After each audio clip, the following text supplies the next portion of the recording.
Hello everyone, कैसे हैं आप सब। आई होप सब लोग बढ़िया होंगे, एंजॉय कर रहे होंगे। बहुत सारी छुट्टियां मिली हैं आप लोगों को। अभी तक आपका फर्स्ट रूट हो जाता, बट नो डाउट आप सबको भी दुख हो रहा होगा। कुछ लोग ऐसे होंगे जो बहुत खुश होंगे कि चलो पढ़ाई की नहीं थी, अब पढ़ाई कर लेंगे। सबसे बड़ी अच्छी बात तो ये होगी कि अब आपको बोथ ग्रुप की तैयारी करने का मौका मिला है, और मैं चाहूंगा कि आप सब बोथ ग्रुप की तैयारी करें। ऐसा क्यों? ऐसा इसलिए बेटा क्योंकि अगर आप बोथ ग्रुप की तैयारी अच्छे से करोगे तो आपको यहाँ पर सेट ऑफ का फायदा मिलता है। हो सकता है फर्स्ट ग्रुप में मार्क्स ज्यादा आए, सेकंड ग्रुप में कम आए, या सेकंड ग्रुप में ज्यादा आ जाए और फर्स्ट ग्रुप में कम आए, और बोथ ग्रुप के सेट ऑफ के कारण आप आराम से इंटर एक बार में पास हो जाए। और आई होप यही कोशिश रहेगी मेरी कि आप लोग इंटर एक बार में निकले उसमें, क्योंकि सबसे बड़ा सपोर्ट जो होता है बेटा वो हमारे एडवांस अकाउंट का ही होता है। चलें तो एडवांस अकाउंट की जर्नी को चालू करें। उससे पहले मैं आपको एक वीडियो दिखाना चाहूंगा। एडवांस अकाउंट पढ़ें उससे पहले आप लोग एक बार वीडियो एंजॉय करें। ले फिर आ गए सब राज्य खुश है। तेरे को क्या लगता था कि नहीं लौटेंगे? गलत। जब तक तोड़ेंगे नहीं तब तक छोड़ेंगे नहीं। बहुत लंबा दंगल चलेगा रे तो यार है? अच्छा एक बात बताइए, कि दुनिया में इतना सारा काम है तो सब छोड़ छाड़ के आपको पहाड़ तोड़ने का काम मिला है? भाई अपना अपना हुनर है। आप पढ़ाई लिखाई करते हैं, हम पहाड़ तोड़ते हैं। और इतना ताकत कहाँ से लाते हैं? ये प्रेम है, पहले अपने जोरों से था, अभी पहाड़ से है। इतना बड़ा बात आप इतना आसानी से बोल दिए। और एक हमें देखिए, सच्चा पत्रकार बनना चाहते थे, नेताओं का दल्ला बन के रह गए। ये अपने आप से घिन आता है। तो अपना अखबार काहे नहीं छाप देते हैं? अखबार निकालना इतना आसान काम है क्या? पहाड़ तोड़े से भी मुश्किल है का? अच्छा फक्का साला उधर यहाँ से।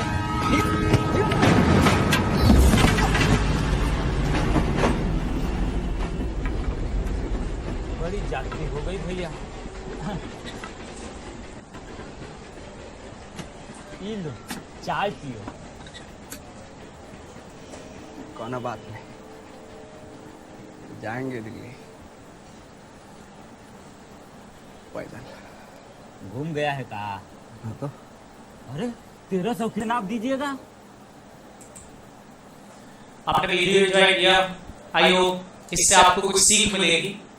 एक आदमी जब पहाड़ तोड़ सकता है तो क्या हम बोथ ग्रुप इंटर क्रैक नहीं कर सकते? हमको करना है, और ऐसा करना है कि लोगों को दिखे कि हमने इंटर क्रैक किया। सबसे इंपॉर्टेंट बात बेटा, जो मेरा पेपर है हम उस पर आ जाएं। तो मेरा पेपर आपका पेपर 5 है, एडवांस अकाउंट। मैं इसमें आपको गारंटी देता हूं कि अगर आप डेली मेरी क्लास अटेंड करते हो और डेली मेरे अकॉर्डिंगली जो मैं कॉन्सेप्ट आपको डील कर रहा हूं उसको प्रॉपरली पढ़ते हो, तो आई होप आप 100 आउट ऑफ 100 इस पेपर में ला सकते हो। क्योंकि मैं बेटा आपको एक एक कॉन्सेप्ट इस तरह से डील करवाऊंगा जिससे आपको इस पेपर को सॉल्व करने में बहुत हेल्प लगे, और इस तरह से आप क्वेश्चंस को सॉल्व करो कि आपको जितने भी मार्क्स का क्वेश्चन आए फुल मार्क्स मिले। एक पेपर को सॉल्व करने का तरीका बेटा ये है कि आपको कॉन्सेप्ट आना चाहिए, साथ ही साथ आपकी स्पीड भी अच्छी होनी चाहिए। तो आपको बेटा दो काम की तैयारी करना है, एक तो कॉन्सेप्ट क्लियरिटी रखना है और दूसरा स्पीड बनाए रखना है। स्पीड कैसे बनेगी उसके लिए बेटा मैं आपको प्रैक्टिस करवाऊंगा क्वेश्चंस की, तो आपकी स्पीड अपने आप ही ढील होगी। अब पहले तो क्या था बेटा कि अपनी जो क्लासेस थी वो नाटक के अंदर थी, तो मैं खुद देख कर की स्पीड को आपको टोकता रहता था, देखता रहता था कि आपकी स्पीड कम है, आप स्पीड बढ़ाओ। बट बेटा अब आपको अपनी स्पीड को प्रॉपर्ली मेंटेन करना है। वो किस तरह से मेंटेन करना है, उसके लिए बेटा मैं कुछ सॉफ्टवेयर है हमारे पास जिसके थ्रू बेटा मैं आपको क्वेश्चंस दूंगा और वो उस पर्टिकुलर टाइम पीरियड के अंदर आपको सॉल्व करना रहेंगे और आंसर्स बताना रहेंगे। इस तरह से बेटा हम कुछ डिजाइन करेंगे। जब मैं आपका टेस्ट दूंगा तो आई थिंक वो सॉफ्टवेयर भी आपको डील करवाऊंगा कि किस तरह से आप वो क्वेश्चंस उसके अंदर सॉल्व करते हो पर्टिकुलर टाइम के अंदर। चलिए तो अभी एडवांस अकाउंट पे आया हमारी। एडवांस अकाउंट जो है बेटा बेसिकली आपके इंस्टीट्यूट ने क्या किया है, एडवांस अकाउंट को जो आपका 5 है ये उसका बेटा एक प्योरली सिलेबस है। उन्होंने इस पूरे सिलेबस को अगर आप देखो एडवांस अकाउंट के सिलेबस को तो इस फुल सिलेबस को उन्होंने 3 पार्ट्स में डिवाइड कर दिया है, मॉड्यूल 1, मॉड्यूल 2, मॉड्यूल 3। मैं आपको पर्टिकुलरली में बताऊं तो इसके अंदर बेटा हम भी इस पूरे सब्जेक्ट को 3 पार्ट में पढ़ेंगे।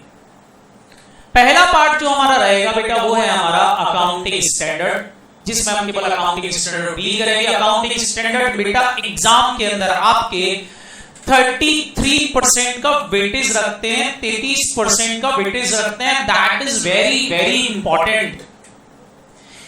इसके अलावा बेटा फिर इस चैप्टर की बात करें तो बेटा इस सब्जेक्ट के अंदर अगर हम देखें तो सेकेंड पार्ट जो हमारा एडवांस अकाउंट का है वो है बेटा मिसलेनियस टॉपिक, जिसमें छोटे छोटे से टॉपिक्स हैं।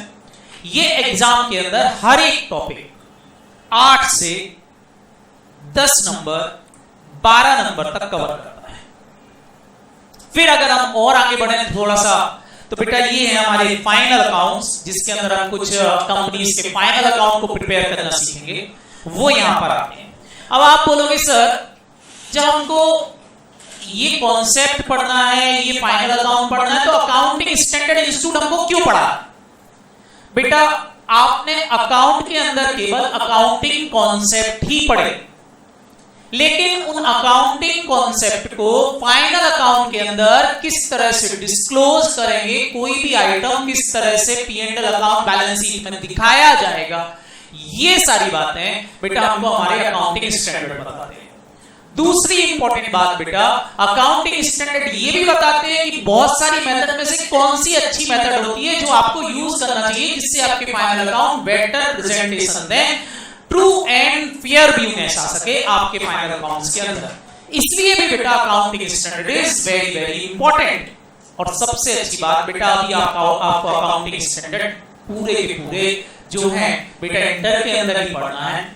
फाइनल के अंदर आपको अकाउंटिंग स्टैंडर्ड पढ़ने का मौका नहीं मिलेगा। आई होप आप इनको बहुत अच्छे से पढ़ेंगे, बहुत अच्छे से एंजॉय करेंगे। अब एक इंपॉर्टेंट और सबसे अच्छी बात कि अकाउंटिंग स्टैंडर्ड पढ़ने के बाद बेटा आप किसी भी कंपनी के फाइनल अकाउंट को आप देखोगे तो आप उसको एनालाइज कर पाओगे, चीजों को समझ पाओगे कि कोई आइटम यहाँ क्यों आ रहा है।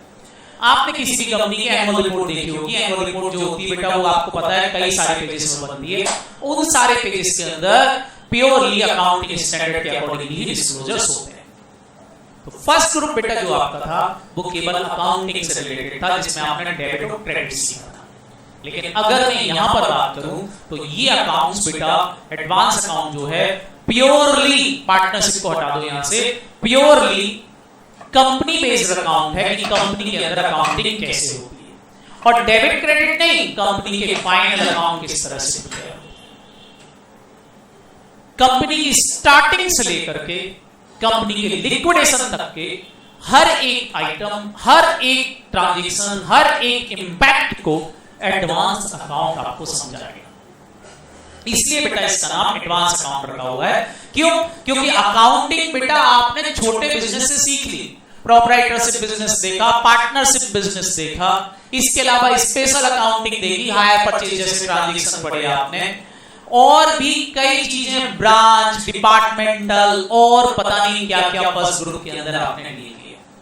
बट सेकंड ग्रुप इन सबसे हटके है। इसके अंदर बेटा आपको सेकंड ग्रुप के अंदर प्योरली कंपनी और कंपनी केवल पार्टनरशिप को छोड़ के आप बोलोगे सर अकाउंटिंग स्टैंडर्ड हमको पढ़ा रहे हैं ये लोग और एक कंपनी के अंदर बहुत सारी बातें हमको पढ़ाने वाले हैं, तो क्या एडवांस अकाउंट बहुत टफ है? नहीं बेटा, एडवांस अकाउंट सबसे सरल सब्जेक्ट है। क्यों सरल सब्जेक्ट है? बस हमको कंसेप्चुअली सारी बातें पता हो तो इसके अंदर ऐसा कुछ भी नहीं है।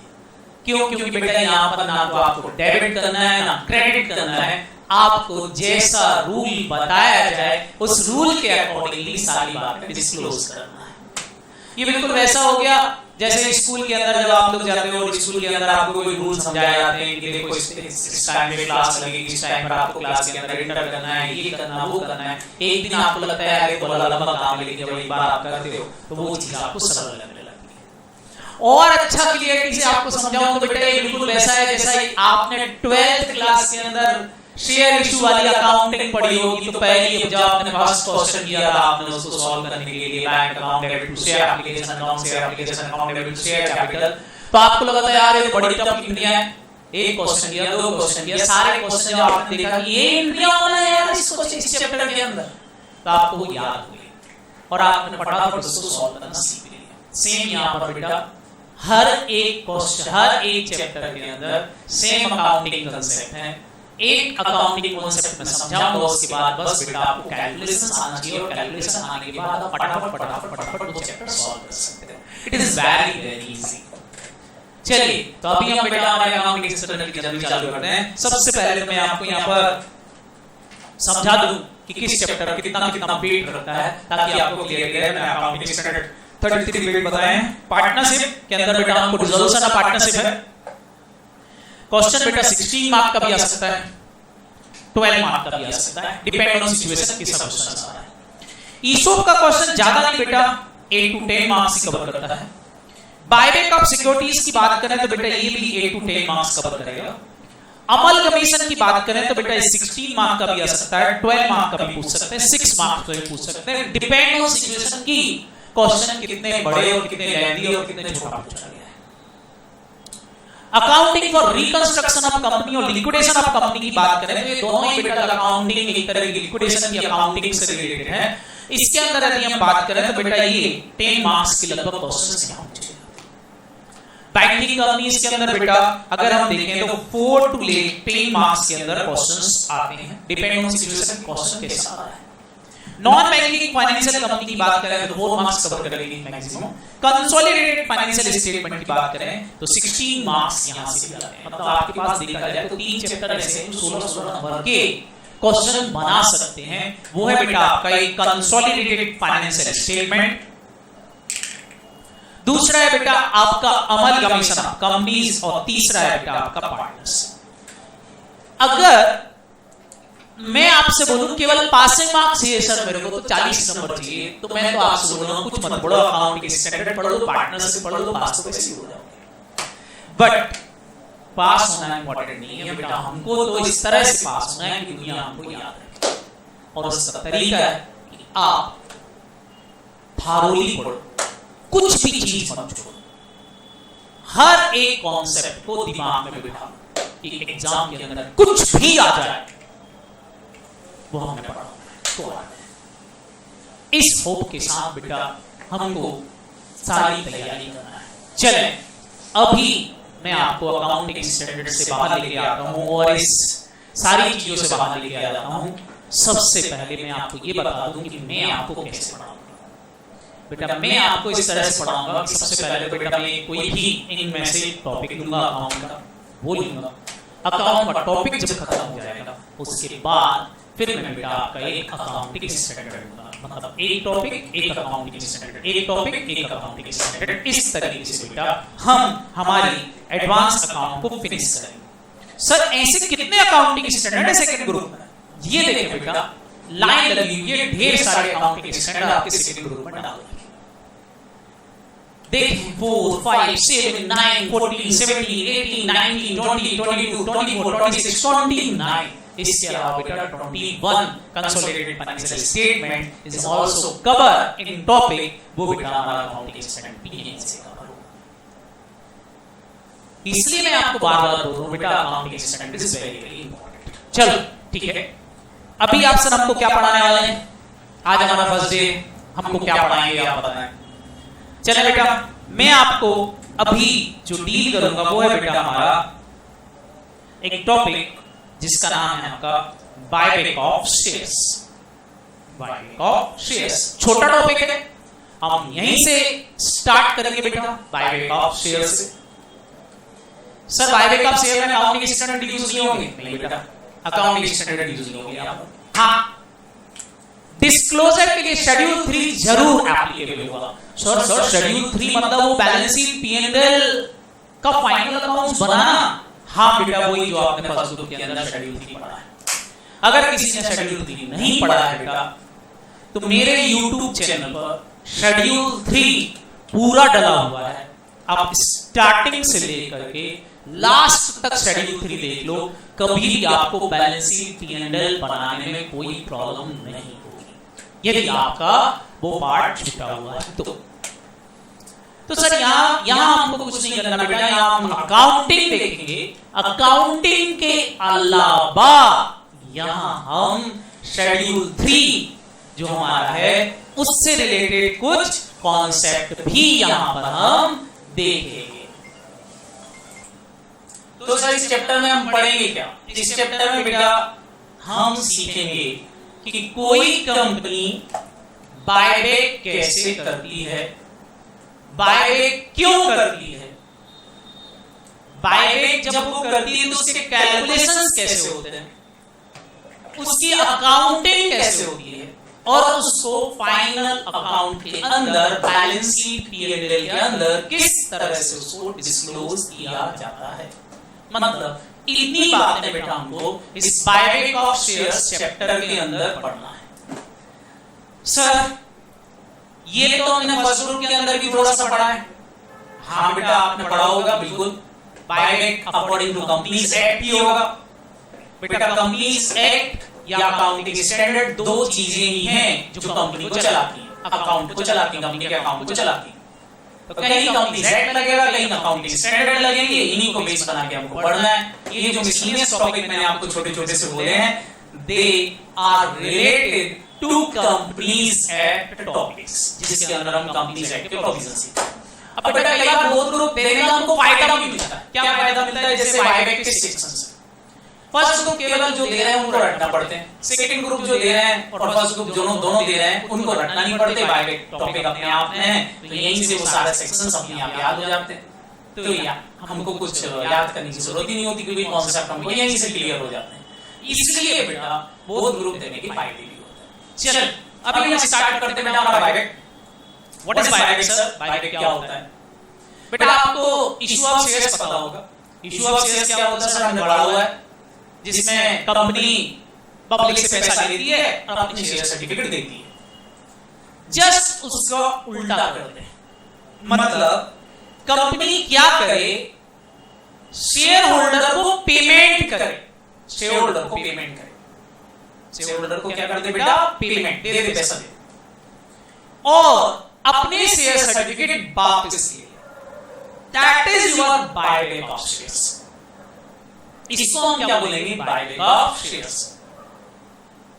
सर ये तो हमको फोटो से ही समझ में आ रहा है। बिल्कुल बेटा, आप देखते हैं शेयर होल्डर का शेयर सर्टिफिकेट कंपनी वापस ले ली और कंपनी उसको क्या पे कर ली? कैश पे कर ली। मैं हर एक टॉपिक के लिए बेटा आपके कुछ इस तरह से नोट्स डिजाइन किए हैं कि आपको नोट्स को पढ़ने में मजा आए।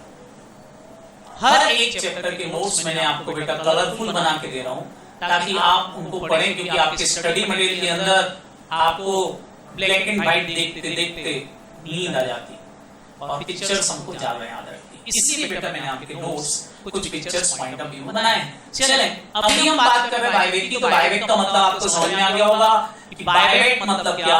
Company purchase own share. जब कोई कंपनी अपने शेयर खुद परचेज करती है तो उसको हम क्या बोलते हैं? बायबैक बोलते हैं। बायबैक एक private company, unlisted public company और लिस्टेड कंपनी दोनों ही कर सकती है। अगर हम कंपनीज एक्ट को देखें तो दोनों ही कर सकती है, लेकिन रूल्स और रेगुलेशंस जो हैं वो लिस्टेड कंपनी पर ज्यादा लगते हैं। क्यों? क्योंकि उसको बेटा security and exchange board of India की गाइडलाइन भी फॉलो करना पड़ती है।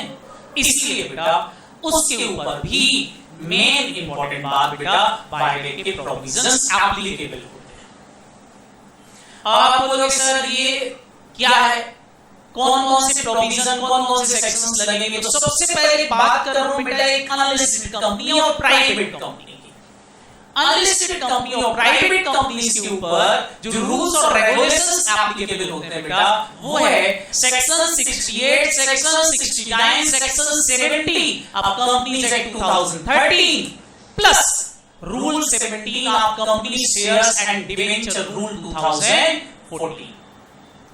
ये बेटा एप्लीकेबल हो गए एक अनलिस्टेड कंपनी या फिर मैं आपसे बोलूंगी प्राइवेट कंपनी के ऊपर। लिस्टेड कंपनी पर क्या लगेगा, तो लिस्टेड कंपनी पर भी यही प्रोविजंस एप्लीकेबल होते हैं सेक्शन 68, 69, 70 ऑफ कंपनीज एक्ट 2013 और rule 17 of company share capital and debenture rule 2014। इसके अलावा एक नई चीज जो यहां जुड़ जाएगी वो है बेटा क्या, सेबी रेगुलेशन 1998 जो कि अमेंड होकर के रेगुलेशन 2013 बन गया है, वो आपके ऊपर एप्लीकेबल होगा। तो इस तरीके से बेटा देखा जाए तो ये रूल्स और रेगुलेशंस हैं। सर हम सबसे पहले दोनों कंपनीज में से कौन सी कंपनी की बातें करेंगे?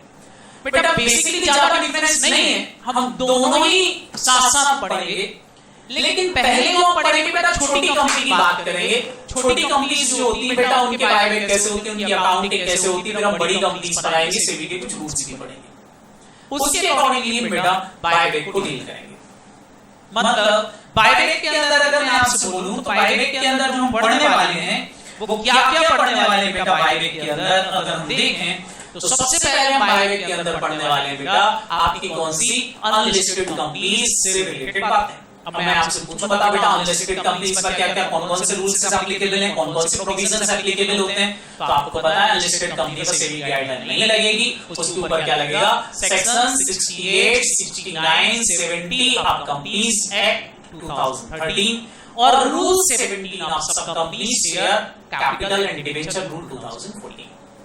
आपने मेरा company share capital debenture rule 2014 पढ़े होंगे, उसके अंदर ढेर सारे रूल्स हैं, उन रूल में से रूल 17 जो है बेटा बायबैक को डील करता है। ये अनलिस्टेड कंपनीज के प्रोविजन है जो अनलिस्टेड कंपनीज के ऊपर एप्लीकेबल होंगे। समझ में आया? इसमें एक रूल और जोड़ दो बेटा सेबी की गाइडलाइन, सेबी के रेगुलेशंस, तो क्या बन जाएगा बेटा वो बताएं जल्दी से, कौन सी कंपनी से रिलेटेड पॉइंट, लिस्टेड कंपनी के लिए, क्यों? क्योंकि लिस्टेड कंपनी को सेबी की गाइडलाइंस ही फॉलो करना पड़ेगा। सर ये बायबैक जो है ये आया क्यों और क्या है ये बायबैक, कैसे अकाउंटिंग होती है, कंपनियां बायबैक क्यों करती हैं, उसके पर्पस क्या है, कंपनी क्यों बायबैक कर रही है, क्या पर्पस है कंपनीज के बायबैक करने का। ये आपने एक अच्छा क्वेश्चन पूछा मेरे से कि बायबैक करने का पर्पस क्या है, कोई कंपनियां बायबैक क्यों करती हैं। तो चलो पहले हम बेटा कंपनीज एक्ट के अंदर इसके पर्पस ही देख लेते हैं कि क्या पर्पस है, कोई कंपनी क्यों बायबैक करती है, क्या पर्पस होता है बायबैक करने का, कोई कंपनी बायबैक क्यों करेगी, ऑब्जेक्ट क्या है बायबैक करने के, क्या फायदा होता है कंपनी को बायबैक करने से। तो बेटा ढेर सारे ऑब्जेक्ट होते हैं कंपनी के बायबैक करने के, उनमें से हम कुछ अभी पर्पस को डील करते हैं करके, फिर मैं आपको बेटा एक दो वीडियो भी दिखाऊंगा इससे रिलेटेड ताकि वो पॉइंट आपको और क्लियरिटी से समझ में आए रियल लाइफ से रिलेटेड। चलें सबसे पहली इंपॉर्टेंट बात अगर मैं डील करूं बेटा तो पहला पर्पस होता है जब कोई कंपनी अपने शेयर की प्राइस को बढ़ाना चाहती है स्टॉक मार्केट के, उसको लगता है कि शेयर की प्राइस गिर रही है और गिरी हुई प्राइस को कंपनी एकदम स्टेबल करना चाहती है और धीरे धीरे कंपनी के शेयर की प्राइस को बढ़ाना चाहती है, तो कंपनी क्या करती है बेटा बायबैक करती है। जैसे मैं बात करूं बेटा रिलायंस इंडस्ट्रीज, रिलायंस इंडस्ट्रीज के दोनों भाई मुकेश अंबानी अनिल अंबानी की झगड़े के बारे में आप सबको पता होगा कि जब दोनों में झगड़े हुए इस तरह की नहीं जिस तरह से हम भाई बहन लड़ते हैं, प्रॉपर्टीज को लेकर के बेटा जब इनके बीच में झगड़ा हुआ तो जिस समय झगड़ा चल रहा था उस समय रिलायंस के शेयर की प्राइस गिर रही थी। मुकेश अंबानी ने बेटा बहुत सारे ऑप्शंस लिए, इस शेयर की प्राइस गिरे ना, शेयर की प्राइस जो है रुकी है, वो कैसे रुके, तो उन्होंने क्या किया बेटा उस समय बायबैक अनाउंस किया। जब उन्होंने बायबैक अनाउंस किया तो शेयर की प्राइस रुक गई। आप बोलोगे सर शेयर की प्राइस बायबैक अनाउंस करने से कैसे रुक गई? बेटा शेयर की प्राइस को कंपनी ने अनाउंस किया कि कंपनी शेयर 536 रुपए 550 रुपए में खरीदेगी, मतलब जो स्टॉक मार्केट में शेयर की प्राइस चल रही है कंपनी उससे ज्यादा में शेयर खरीदेगी। तो आपने आप बताओ बेटा शेयर की प्राइस क्या हो जाएगी? बढ़ जाएगी। क्यों? क्योंकि पब्लिक स्टॉक मार्केट में शेयर बेचने नहीं जाएगी, क्योंकि वहां शेयर सस्ता चल रहा है।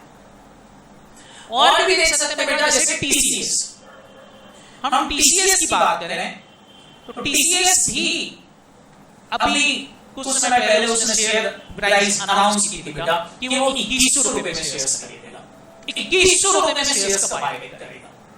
7 करोड़ 60 लाख शेयर्स परचेज करेगा बेटा 2100 रुपए के भाव से और 16,000 करोड़ रुपए का बायबैक करेगा। तो आप सोच रहे होंगे सर इतना बड़ा अमाउंट, बिल्कुल बेटा इतना बड़ा अमाउंट ही बायबैक में यूज कर रही थी टीसीएस। जिस समय में बेटा टीसीएस ने बायबैक अनाउंस किया था उस समय शेयर की प्राइस मार्केट के अंदर 1840 रुपए चल रही थी। 1840 वाला शेयर्स कंपनी 2100 में खरीद रही थी। जैसे बेटा ये अनाउंस होगा आप बताओ मार्केट के अंदर क्या होगा? तुरंत बेटा सभी लोग चाहेंगे कि टीसीएस का शेयर उनके पास हो। बेटा स्टॉक मार्केट में सब दौड़ पड़ते हैं कि शेयर्स खरीदना, टीसीएस का, और टीसीएस के शेयर जिनके पास होते हैं वो बेचना नहीं चाहते। क्यों नहीं बेचना चाहते? क्योंकि उनको पता है बायबैक 2100 में जाने वाला है, तो हम क्यों बेचें? तो क्या होगा बेटा? डिमांड बढ़ती है, सप्लाई कम हो जाती है, तो स्टॉक मार्केट में शेयर की प्राइस बढ़ रही है। तो बेटा जब भी कोई कंपनी अपने शेयर की प्राइस को बढ़ाना चाहती है तो फिर बेटा वो क्या करती है? बायबैक लेके आती है। ये सबसे सरल तरीका है शेयर की प्राइस को बढ़ाने का। सर ऐसे तो कंपनी कभी भी बढ़ा सकती है, बेटा इतना सरल नहीं है। आपको पता है बायबैक करने के लिए कंपनीज एक्ट के प्रोविजंस भी फॉलो करना पड़ता है। तो सर क्या वो फॉलो कर लेंगे? पढ़ेंगे तो आपको समझ में आएगा फॉलो करना इतना आसान नहीं। चलें आगे बढ़ते हैं बेटा। एक ऑब्जेक्ट आप सबको समझ में आ गया होगा, to increase the market price per share. दूसरी बात बेटा, कई बार मैनेजमेंट जो होता है उसको लगता है कि जो ट्रेडर है स्टॉक मार्केट में जो डील कर रहे हैं, शेयर खरीद रहे हैं, बेच रहे हैं, जानबूझ के उसके शेयर प्राइस को नीचे ले जा रहे हैं, जानबूझ के उसके शेयर की प्राइस को नीचे लेके जा रहे हैं। जब उनको ऐसा लगता है कि जानबूझ के उनके शेयर की प्राइस नीचे जा रही है, मतलब कोई पर्सन ऐसा है जो शेयर की प्राइस को गिरा रहा है, तो इसको संभालने के लिए भी कंपनियां क्या करती है बेटा? बायबैक ले आती है। आप सोच रहे हो कि सर उसको संभालने के लिए भी कंपनियां बायबैक ले आती हैं, मतलब मेरे को समझ नहीं आया कैसे होगा। तो बेटा उसके लिए पहले मैं आपको थोड़ा सा स्टॉक एक्सचेंज या एक स्कीम दिखाता हूं जिसने बेटा सेबी जैसी संस्था को बनाने पर मजबूर कर दिया। वो है बंदा बेटा आपका हर्षित मेहता। तो पहले मैं आपको एक हर्षित मेहता का वीडियो दिखाता हूं।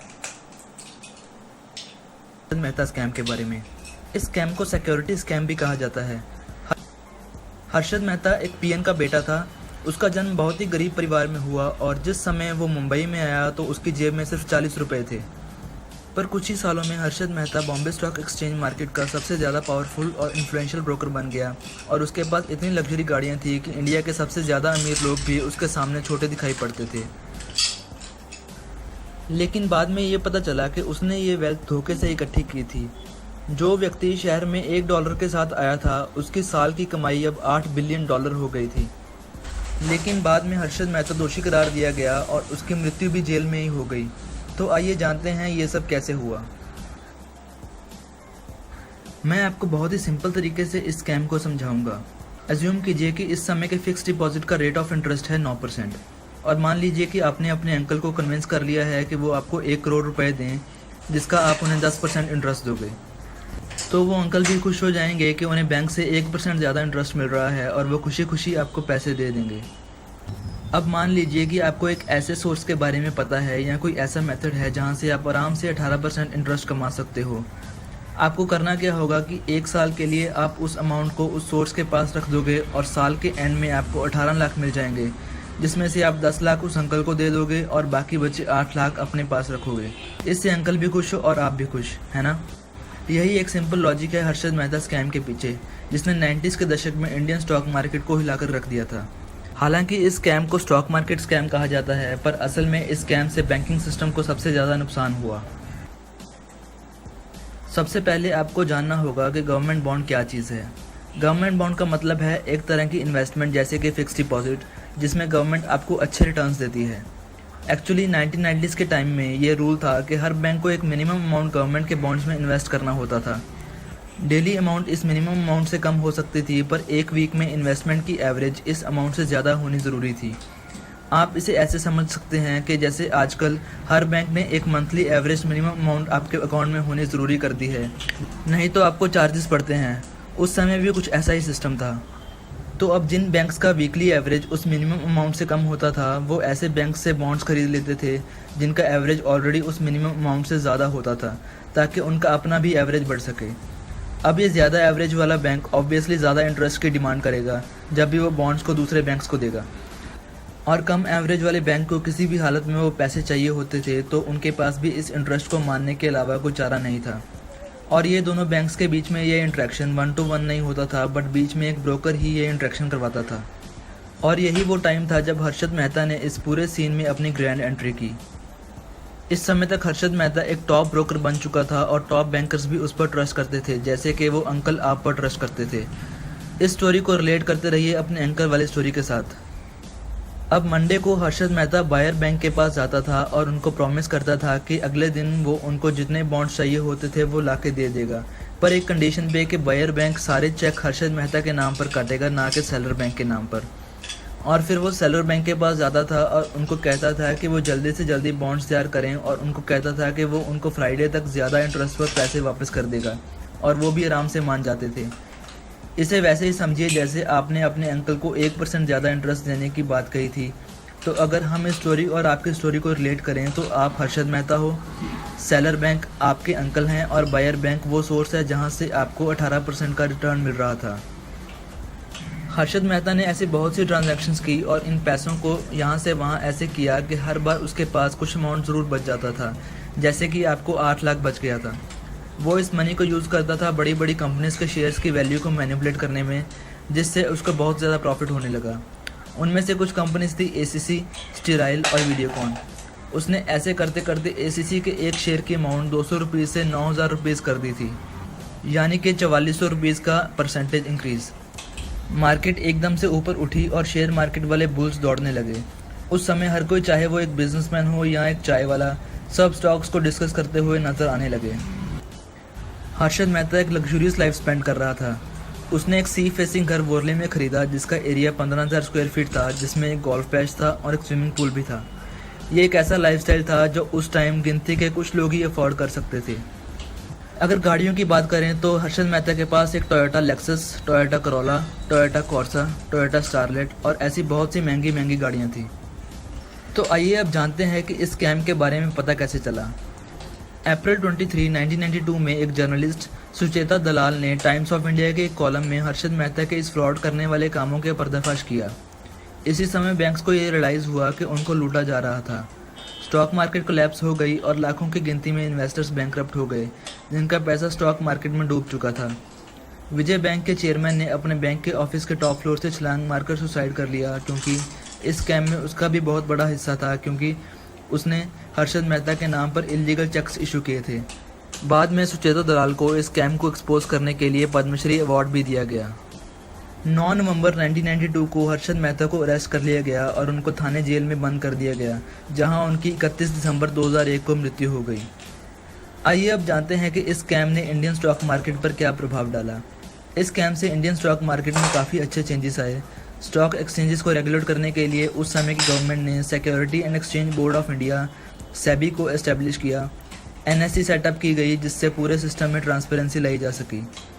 तो दोस्तों, ये थी पूरी स्टोरी हर्षद मेहता। तो आपको समझ में आया होगा कि हर्षद मेहता ने किस तरह से बेटा स्टॉक मार्केट बैंकों को लूटा। लेकिन आपको एक बात समझ में नहीं आई होगी कि वो शेयर की प्राइस को बढ़ाता कैसे था। अच्छा, इस स्कैम में आपको ये तो समझ में आ गया कि उसके पास पैसा कहां से आता था।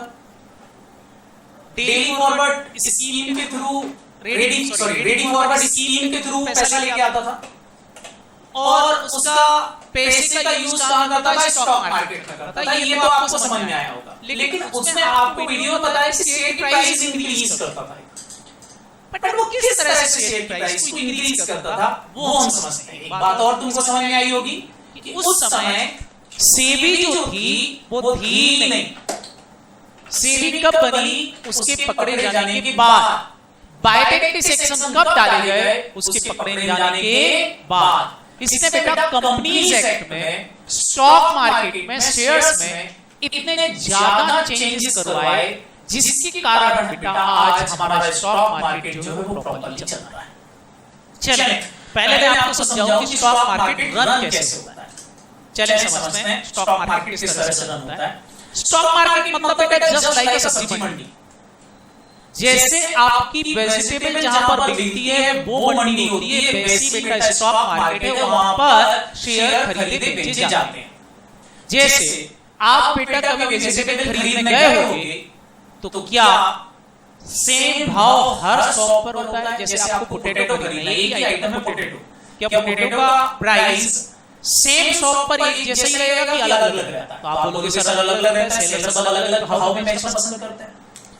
बताएं उसमें सबसे पहले किसका बिकेगा? तो आप सब बोलेंगे सर जो सस्ता बेचेगा वो जल्दी बेच के चला जाएगा। बिल्कुल बेटा, सेम स्टॉक मार्केट में भी होता है। स्टॉक मार्केट के अंदर बायर और सेलर दोनों साइड लाइन लगी हुई होती है, मतलब दोनों साइड क्यू होती है। सर ये क्यू दिखाई देती है? हाँ बेटा, 5 पर्संस को आराम से स्टॉक मार्केट के अंदर देख सकते हो कि क्या प्राइस कोट हो रही है। जैसे फॉर एग्जांपल ये शेयर है, मान लो इसके पास भी रिलायंस के शेयर है। मान लो ये मैंने 5 शेयर होल्डर लिए हो, 5 के पास रिलायंस के शेयर। जैसे ये शेयर होल्डर है, ये शेयर होल्डर मान लेते हैं अपने शेयर 200 रुपए के भाव में बेचना चाहता है रिलायंस। एक और शेयर होल्डर आया, वो बोलता है मैं 250 रुपए में शेयर बेचूंगा, तो वो इसके पीछे खड़ा हो जाएगा क्योंकि महंगा बेच रहा है। सबसे पहले 200 वाला बिकेगा, फिर 250 वाला बिकेगा। इसी बीच में आप पहुंच जाओ, आपके पास भी रिलायंस के शेयर है और आप बोलो कि मैं अपना शेयर 150 रुपए में बेचूंगा, तो फिर बेटा आप जो है क्यू में सबसे आगे खड़े हो जाओ। मतलब जो सस्ता बेचता है वो प्राइस बेटा स्क्रीन पर दिखती है कि शेयर की प्राइस ये चल रही है। आप सोचते हो कि शेयर प्राइस कम ज्यादा कैसे हो रही है? क्यों? क्योंकि बेटा लोग बेचने के लिए अपने भाव लगाते हैं, जो सबसे सस्ता लगाता है उसकी प्राइस स्टॉक मार्केट पर दिखने लगती है। ये शेयर का होता है। वहीं अगर हम बायर की बात करें तो जो महंगा खरीदेगा वो सबसे पहले खरीद के चला जाएगा। जैसे यहाँ पर ये शेयर होल्डर बोल रहा है कि वो एक शेयर 125 में खरीदने को तैयार है, लेकिन ये 150 में बेचने को तैयार है, 125 में खरीदने को तैयार है। ये इसके पीछे और सस्ते में खरीदने वाला खड़ा होगा कि मैं 100 रुपए में शेयर खरीदूंगा, तो ये पीछे खड़ा होगा। अब बेटा दोनों के भाव ऐसे हैं, ये 150 में बेचना चाहता है, वो 125 में खरीदना चाहता है, तो बेटा दोनों ही ट्रांजैक्शन नहीं हो पाएंगे स्टॉक मार्केट में। बाइंग प्राइस और सेलिंग प्राइस दोनों ही स्टॉक मार्केट में दिखने लगेगी, स्क्रीन पर दिखने लगेगी। अगर ये अपने प्राइस बढ़ा दे या ये अपने प्राइस बढ़ा कम कर दे तो बेटा ट्रांजैक्शन हो जाएगा। इसके पीछे जो खड़े होंगे वो प्राइस सामने रिप्रेजेंट होने लगती है। इसी तरह से बेटा स्टॉक मार्केट चलता है। अब पहले क्या था बेटा, अब तो क्या है, सेबी आ गई, सेबी ने इसके ऊपर रिस्ट्रिक्शंस लगा दिए हैं। रिस्ट्रिक्शंस क्या है कि प्राइस में बहुत ज्यादा फ्लक्चुएशंस नहीं हो सकते हैं, बहुत ज्यादा फ्लक्चुएशंस होंगे तो शेयर की ट्रेडिंग बंद हो जाएगी। ऐसे कई रूल एनएससी ने कई ट्रांसमिशन जैसे कई चीजें डाल दी जिसके कारण से बेटा इसने ज्यादा पावरफुल रिस्ट्रिक्शंस है कि अब ऐसा काम नहीं हो सकता। लेकिन कुछ समय हर्षित मेहता ने जो किया वो क्या था वो समझ। हर्षित मेहता बैंकों से पैसा लेके आया, जो उसने कमाया बैंक को उल्लू बना के, जो पैसा वो लेके आया वो स्टॉक मार्केट में पहुंचा और सोचा आज रिलायंस को देखते हैं। रिलायंस को देखते मतलब जितने भी शेयर होल्डर यहाँ बेच रहे होंगे, फॉर एग्जांपल रिलायंस का एक बंदा 500 रुपए का शेयर बेच रहा है, एक 550 में बेच रहा है, कोई बेटा बंदा अपना शेयर जो है रिलायंस के वो 600 रुपए में बेचना चाहता है, कोई बेटा 700 में बेचना चाहता है, कोई 1000 रुपए में बेचना चाहता है। ये इस तरह से सेलर यहाँ खड़े हुए। हर्षित मेहता क्या करता था बेटा, हर्षित मेहता शेयर खरीदना चालू करता था। उसने 500 रुपए वाला शेयर खरीदा, जैसे ही उसने 500 वाला शेयर खरीदेगा, शेयर की प्राइस 500 रुपए 550 देने लगी। 550 वाला शेयर खरीद लिया, शेयर प्राइस 600 रुपए देने लगी। 600 वाला शेयर खरीद लिया, 700 रुपए प्राइस देने लगी। 700 वाला भी खरीद लिया, 1000 रुपए शेयर प्राइस देने लगी। स्टॉक मार्केट में रिलायंस का शेयर मिनटों में 1000 रुपए पर पहुंच गया। जैसे 1000 पहुंचा, लोगों को लगने लगा यार रिलायंस में तो बहुत फायदा है, क्यों ना रिलायंस के शेयर में रखी जाए। कुछ दिन बाद हर्षित मेहता वापस लौटा। अब हर्षित मेहता जब लौटा, उस समय रिलायंस जो है बेटा मान लो 1100 रुपए का भाव चल रहा था। अब जब 1100 का भाव चल रहा था, उस समय हर्षित मेहता आया और आके बोलता है मैं अपना शेयर 900 रुपए में बेचने को तैयार। ज्यादा नहीं, केवल 4 या 5 शेयर, जबकि वो कई हजारों शेयर खरीद चुका था। तो उसमें से बोलता 4 या 5 शेयर 900 रुपए में बेचने को तैयार। तो आप सबको पता है बेटा शेयर जैसे उसने 900 प्राइस बोली, स्टॉक मार्केट प्राइस देगी और 900 रुपए देने लगी। 900 वाला खरीद पाता, फिर से ऑर्डर कैंसिल करके नया स्टॉक लगा देगा कि 800 में बेचने को तैयार। जैसे ही उसने 800 बोला, शेयर प्राइस 800 देने लगी। फिर 700, 500, 200, 300, 100, 50। जैसी बेटा उसने कई लॉट लगाया शेयर प्राइस को गिरा दिया। तो जैसे वो शेयर प्राइस को गिराएगा, आप मेरे को बताओ शेयर प्राइस गिरते गिरते मान लो 50 रुपए तक उसने पहुंचा दी। और अब जैसे उसने शेयर प्राइस 50 रुपए प्राइस पहुंचाई, बेसिक बेटा आ रहा है किस शेयर को, रिलायंस के शेयर पब्लिक, आम पब्लिक बेटा डर जाएगी, पता नहीं रिलायंस में क्या हो गया। सुबह 1100 रुपए का शेयर चल रहा था, शाम तक 50 रुपए हो गया, पता नहीं रिलायंस इंडस्ट्रीज में ऐसा क्या हो गया। और शेयर की प्राइस गिरती ही जा रही है। ऐसा ना हो शेयर की प्राइस और गिर जाए, बेटा पब्लिक स्टॉक मार्केट में कूद पड़ती है। और कोई बोलता था मैं अपना शेयर 40 में बेचने को तैयार हूं, कोई बोलता था मैं अपना शेयर 20 रुपए में, कोई बोलता था 10 रुपए में, कोई बोलता था 5 रुपए में, कोई बोलता था 1 रुपए। रिलायंस का शेयर 1100 रुपए से ला करके उसने 1 रुपए पर खड़ा कर दिया। अब हर्षित मेहता ने लॉट पीछे से हटा लिया था जो उसने लगाया है और पब्लिक से सस्ते में शेयर खरीदा था। सस्ते में जब सारे शेयर पब्लिक से खरीद लेता था, बाद में उनको महंगे दामों पे बेच देता था। इस तरह से स्टॉक मार्केट को अपनी उंगलियों में चलाता था एक बंदा जिसका नाम था क्या, हर्षित मेहता। तो ये बेटा पूरी स्कैम था किसका, हर्षित मेहता का, जो इस तरह से स्कैम चलाता था। आप बोलोगे सर इसका बायबैक से क्या लेना देना? बेटा यही बात तो मैं समझा रहा हूं कि ये जो ट्रेडर होते हैं बायर और सेलर, कई बार बेटा शेयर की प्राइस को ट्रेडिंग कर करके कम कर देते हैं, जबकि एक्चुअल में उसकी वैल्यू ज्यादा। तो ये मैनेजमेंट को पता चला कि उसके शेयर की प्राइस जो है वो कम हो गई है। कंपनी का मैनेजमेंट देख रहा है तो उसकी प्राइस ज्यादा होनी चाहिए, ट्रेडर ने जानबूझ के मार्केट में कम कर दी। अब क्या करे? तो उस समय में बेटा बायबैक के सेक्शंस थे ही नहीं। तो मुकेश अंबानी या फिर जो हमारे धीरूभाई अंबानी थे वो कुछ नहीं कर सकते थे। बट आज sections available.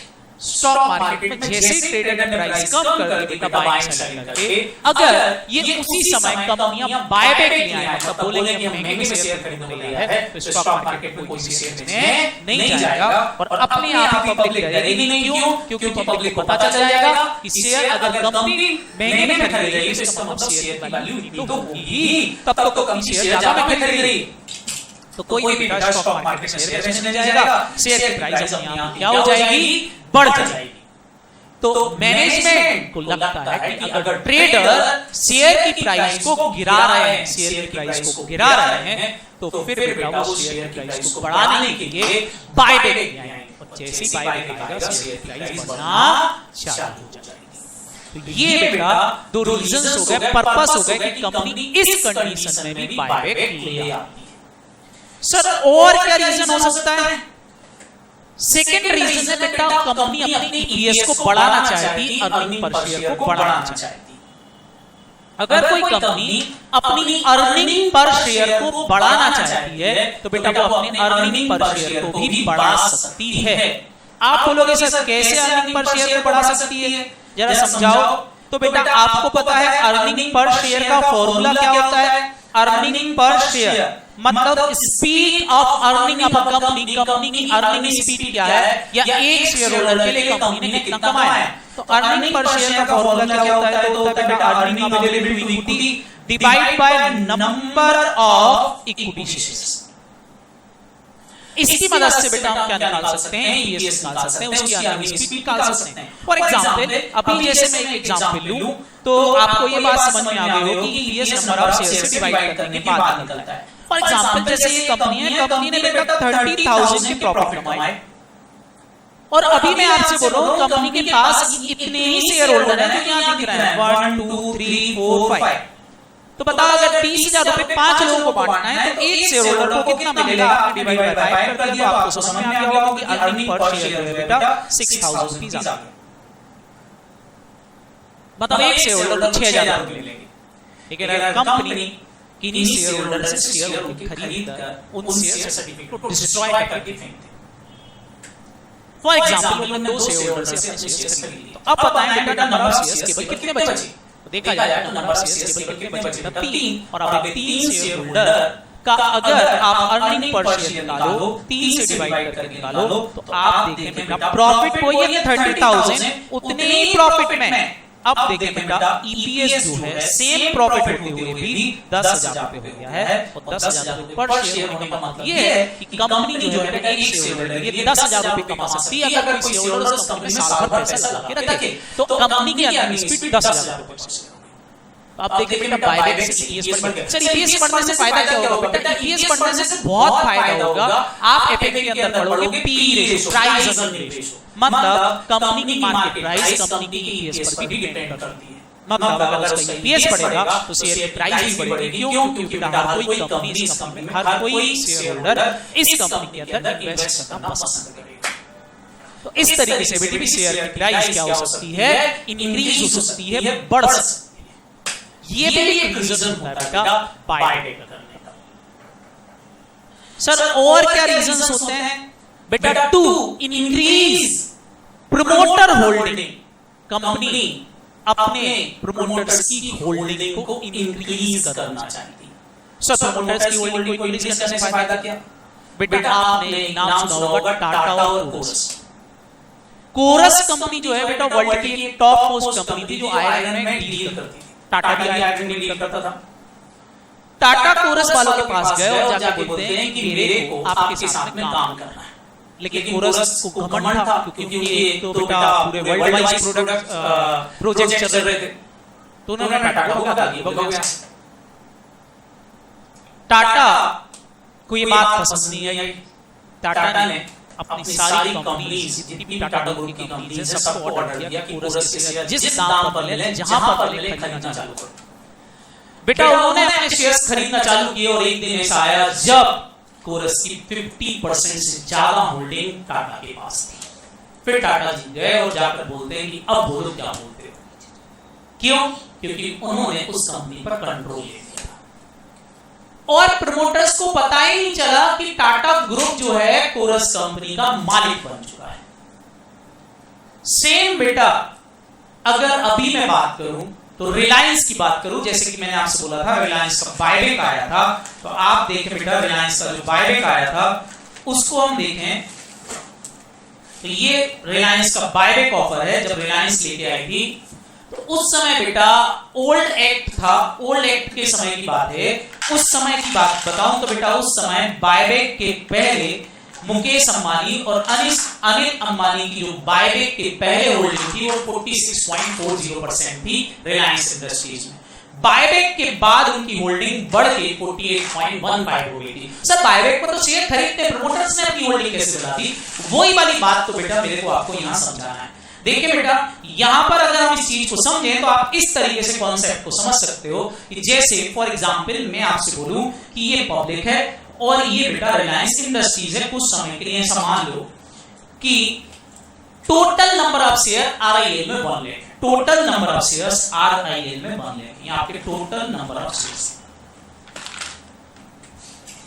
Number of equity shares 1 lakh. इसमें से मैं आपसे बोल रहा हूं कि अंबानी जी के पास 40,000 शेयर हैं और पब्लिक के पास 60,000 शेयर है। अब मैं आपसे पूछूं कि बताओ अंबानी जी की परसेंटेज ऑफ होल्डिंग कितनी? आप बोलोगे सर 1 लाख शेयर में से 40,000 शेयर इनके पास हैं 1 लाख शेयर्स को अगर मैं डिवाइड कर दूं यहाँ पर, तो अंबानी जी के पास देखा जाए इनटू 100 कर दें तो कितने परसेंट होल्डिंग आ रही है बेटा? 40%। अंबानी जी के पास अभी होल्डिंग 40% आ रही है। पब्लिक के पास आती है, बात करें तो पब्लिक के पास ओब्वियसली बेटा 60% होगी, क्योंकि 40% प्रोमोटर्स के पास है तो 60% पब्लिक के पास होगी। इसी समय कंपनी बायबैक लिया है। बायबैक में मान लो प्रोमोटर्स जो हैं वो डील नहीं कर रहे, प्रोमोटर्स पैसा नहीं लगा रहे, प्रोमोटर्स जो है अपने शेयर नहीं बेचना चाहते, केवल पब्लिक के शेयर ही कंपनी खरीद रही है। तो अगर केवल और केवल पब्लिक से ही कंपनी शेयर्स खरीदे और मान लो इस पब्लिक से कंपनी ने बायबैक कर लिया और मान लो बायबैक 20,000 शेयर्स का हो गया। आप बताओ बेटा 20,000 शेयर्स का बायबैक होने के बाद पब्लिक के पास केवल कितने शेयर बचेंगे? 40,000। और अंबानी जी के पास भी कितने हैं? 40,000। तो अब अगर हम देखें बायबैक के बाद तो टोटल नंबर ऑफ शेयर 80,000 हो गए हैं और 80,000 शेयर्स में से 40,000 शेयर अंबानी जी के पास में है। मल्टीप्लाई बाय 100 करो, परसेंटेज ऑफ होल्डिंग बढ़ के 50% हो गई। बताओ अंबानी जी ने ना तो एक शेयर खरीदा ना बेचा और परसेंटेज ऑफ होल्डिंग बढ़ा ली। तो ये बेटा बायबैक के कारण संभव है। मतलब अगर कोई प्रमोटर्स को लगता है कि उसको अपनी परसेंटेज ऑफ होल्डिंग बढ़ाना चाहिए तो बढ़ाने के लिए बेटा बायबैक ला सकता है। मतलब जैसे कल को आप रिलायंस के शेयर खरीदना चालू कर दो और मुकेश अंबानी जी को पता चल गया कि आप उसकी कंपनी पर कंट्रोल लेने वाले हो, तो बेटा वो बायबैक ले आके आपके सारे मंसूबों पे पानी फेर सकता है, अपनी परसेंटेज होल्डिंग को बढ़ा सकता है। तो that is buyback. Percentage of holding को बढ़ाने के लिए भी कंपनियां बायबैक करती है। इसके अलावा सर और क्या है? इसके अलावा अगर हम बात करें बेटा तो कई कंपनियों के पास सरप्लस कैश इकट्ठा हो जाता है, ढेर सारा सरप्लस कैश इकट्ठा हो जाता है। जब कंपनी के पास बेटा सरप्लस कैश इकट्ठा हो जाता है तो सरप्लस कैश को यूज कहां करें? उनके पास एक प्रॉब्लम है, किस पैसे का यूज कहां पर है? तो बेटा सरप्लस कैश को यूज करने के 2 रास्ते होते हैं। कंपनी 2 तरीके से सरप्लस कैश को यूज कर सकती है। सर कौन कौन से 2 रास्ते होते हैं सरप्लस कैश को यूज करने के? मैं आपसे बोलूं तो सरप्लस कैश को यूज करने के 2 रास्ते हैं। पहला रास्ता है कंपनी डिविडेंड बांट दे, दूसरा रास्ता है कंपनी बायबैक कर ले। लेकिन अगर कंपनी डिविडेंड बांटेगी तो उसको बेटा गवर्नमेंट को डिविडेंड टैक्स देना पड़ेगा हाई रेट से। तो कंपनी अगर टैक्स बचाना चाहती है, टैक्स देना नहीं चाहती है डिविडेंड पर, तो कंपनी के लिए सबसे अच्छा तरीका होता है कि वो बायबैक करे। तो इसलिए बेटा जनरली कंपनियां डिविडेंड टैक्स को बचाने के लिए मैक्सिमम कंपनियां आजकल डिविडेंड ना देकर के बायबैक वाली प्रोविजन चला रही हैं और बायबैक के थ्रू ये काम कर रही है। तो सर इसका मतलब डिविडेंड बढ़ती ही नहीं बेटा, मैं ये मना नहीं कर रहा हूं कि डिविडेंड नहीं बढ़ता, डिविडेंड बांटते हैं कंपनियां। लेकिन अगर कोई कंपनी डिविडेंड से ज्यादा अच्छा तरीका जहां शेयर होल्डर को फायदा पहुंचाना चाहती है तो वो है बेटा बायबैक। बायबैक के थ्रू शेयर होल्डर को ज्यादा अच्छे से बहुत फायदा पहुंचा सकती है। तो कंपनियां इस पैसे का यूज कर सकती है, जैसे कि बेटा मैं आपसे बोलूं टीसीएस ने किया। टीसीएस को बेटा 24,000 करोड़ लगभग का प्रॉफिट हुआ। उस प्रॉफिट में से 16,000 करोड़ 24,000 के प्रॉफिट में से 16,000 करोड़ रुपए टीसीएस ने बायबैक में यूज करी। आप बोलोगे सर कितनी मनी? बिल्कुल बेटा, टीसीएस जो है उन्होंने तय कर रखा है कि उनकी ग्रोथ जो है बेटा वो 12% 14% से ज्यादा ग्रोथ नहीं करेंगे अपने बिजनेस में। जितना है पैसा बस उतना ही इन्वेस्ट करेंगे। इतनी ग्रोथ के बाद भी बेटा वो टॉप कंपनीज में गिनी जाती है। अगर हम बात करें इंडिया की तो इंडिया की सबसे बिगर कंपनी, सबसे बड़ी कंपनी टीसीएस है। रिलायंस से भी बड़ी ग्रुप जो है बेटा टीसीएस है। मतलब टाटा की सारी कंपनीज की बात नहीं कर रहा हूं, टाटा की केवल एक कंपनी की बात कर रहा हूं, टीसीएस। टीसीएस बेटा $100 बिलियन की कंपनी है। आपको यह जान के खुशी होगी कि पाकिस्तान का जो कराची स्टॉक एक्सचेंज है उसकी टोटल वर्थ ही $80 बिलियन है, जबकि हमारे इंडिया की एक कंपनी केवल टीसीएस $100 बिलियन की बात करती है। मतलब वो चाहे तो पाकिस्तान की सारी कंपनियों को खरीद सकता है। इतनी ज्यादा वर्थ वाली कंपनी है, मतलब सबसे बड़ी कंपनी, टाटा की केवल एक कंपनी टीसीएस, इतनी बड़ी कंपनी है। ये कंपनी हर साल 1000 करोड़ रुपीस कैश के रूप में प्राप्त होते हैं बेटा इसको लोगों से। इसके पास अनयूज्ड फंड ढेर सारा पड़ा होता है। ये इस पैसे का यूज कहां करे उसको बड़ी दिक्कत हो जाती है बेटा। कैश रिच कंपनीज के नाम से बेटा ये जानी जाती है। हर साल इस पैसे का यूज वो कहां करे, उसको एक प्रॉब्लम होती है कि इस पैसे का यूज कहां करे। तो बेटा वो नए सेक्टर में इन्वेस्ट करती है, लेकिन वो बोलती मैं अपनी ग्रोथ को 12% 14% पर ही रखूंगी। सब कुछ नई जगह पैसा लगाने के बाद भी ढेर सारा पैसा बच जाता है, तो अब उसका करे क्या? मतलब उसके पास आइडल कैश बच गया, उस पैसे का करे क्या? तो बेटा उस पैसे का यूज कंपनी डिविडेंड के रूप में करती है, लेकिन इन्होंने अपनी डिविडेंड रेट भी फिक्स कर रखी कि इससे ज्यादा डिविडेंड नहीं होगी। उसके बाद भी पैसा बच गया तो उस पैसे का क्या यूज करे? तो फिर बेटा ज्यादा बेटर तरीका होता है कि कंपनी क्या कर ले, बायबैक कर ले। तो फिर बेटा टीसीएस अनाउंस कर देती है कि इस पैसे को हम शेयर होल्डर को दे देंगे थ्रू बायबैक। तो कैश यूटिलाइजेशन के थ्रू भी कंपनी क्या कर सकती है बेटा, बायबैक कर सकती है। That is very very important. Sir इसके बारे में थोड़ा सा और बताओ, हमको इंटरेस्ट लग रहा है टीसीएस के बारे में। तो बेटा टीसीएस का बायबैक कैसे हुआ, क्या हुआ, वो सारी बातें अगर आपको समझना है तो उसके लिए भी मैं आपको एक वीडियो लेके आया हूं टीसीएस का पूरा, वो भी मैं आपको दिखाऊंगा, बट उसकी चर्चा बेटा हम कल करेंगे। आज इतना ही रहने देते हैं, इसके बाद बेटा हम कल मिलते हैं। ओके बेटा, बाय बाय।